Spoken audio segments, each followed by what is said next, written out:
that fear, that sense of what if like I mess up, what if this happens, what if people don't like me, my voice, and there was a lot of things going on. Will I remember what I need to say? But after I did one or two, it was almost like, right, and I want to do more. And the more lives I did, the better I got. But it's not even getting better, because even like when you hear me now, like sometimes I think I have to stop and then I have to remember what I was actually saying. But before I would have been like, oh my God, I've actually like messed up.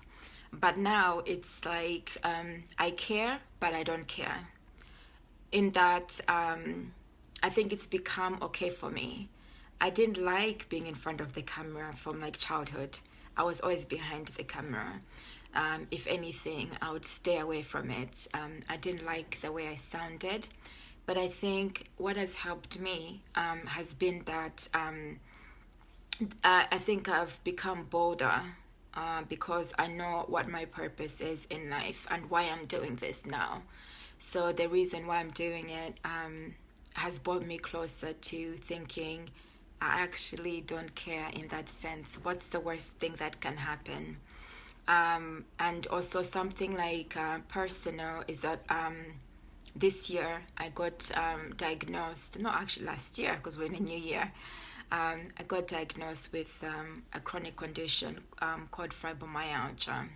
So that flipped my life around to the point that I felt lost, and I felt like I was seeing like my future as though that was it, that I wouldn't live my life the way I've always lived it.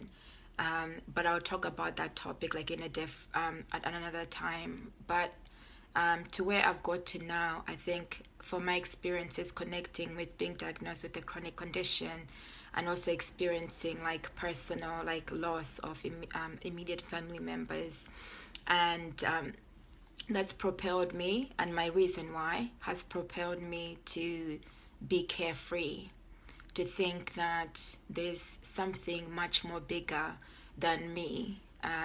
So it's not about me, it's about what do I want to give to the world.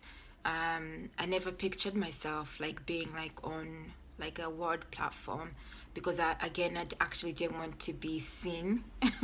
I don't even know what the reason for that was, but I just thought, it could become something bigger than I ever imagined, and how can I manage that? So I was focusing on me again.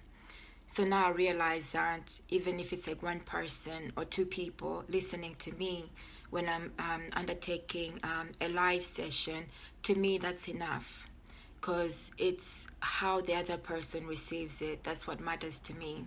Whether they resonate or not, or, again, it doesn't really matter, but I just hope to impact one person.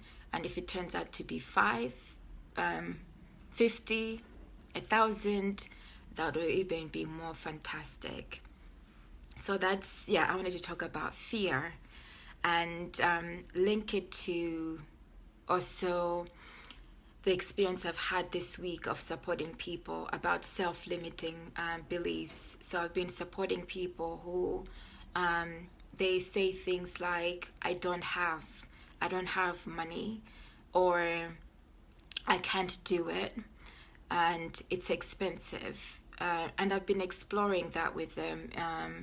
That one of the things I realized, that anything we do in life, it's linked to like mindset and our beliefs about either they're connected to like our inherited beliefs, or they're connected to what is happening to us like in our environment, that we end up like absorbing them, but it might not be the actual reality. So what I've been encouraging them is to overcome those self-limiting beliefs about financial matters. So like my successes this week has been actually helping quite a few people to realize that they are entitled, but just as long as they know their reason why and their purpose as to why they want to undertake this journey. so the journey for them has been learning how to start like an online business, and that's what I've been supporting them with. But what I've realized as well is that people want immediate things. They want immediate resolutions to a problem that they have, and most of the time what we need does not come immediately. It takes work in order to be able to get what we or you may want out of life. And this is what I've been like trying to pass back to them, is that what may seem like as an emergency is not necessarily an emergency, but it's how you train yourself from a day-to-day basis in order to be able to eventually acquire what you want. But when you get it, whatever that is, it's also beyond yourself. So when I'm talking about this, it's like I'm talking to the people I've been talking to. So it's something bigger. It's knowing that purpose, so that to think in the mindset of everything is in abundance. Okay, so I could go on and on and on and ramble on, but actually what I'd like is feedback, because the whole recording I haven't looked at myself, with the exception of now. So this is going to be an interesting like recording, and you're my first audience. So any feedback, do let me know. Really appreciate it, and wishing you actually I said wishing you a fantastic weekend. Yes, I do wish you a fantastic weekend, and I'm also assuming that every day means I will be recording Saturday, Sunday as well. Okay, bye everyone.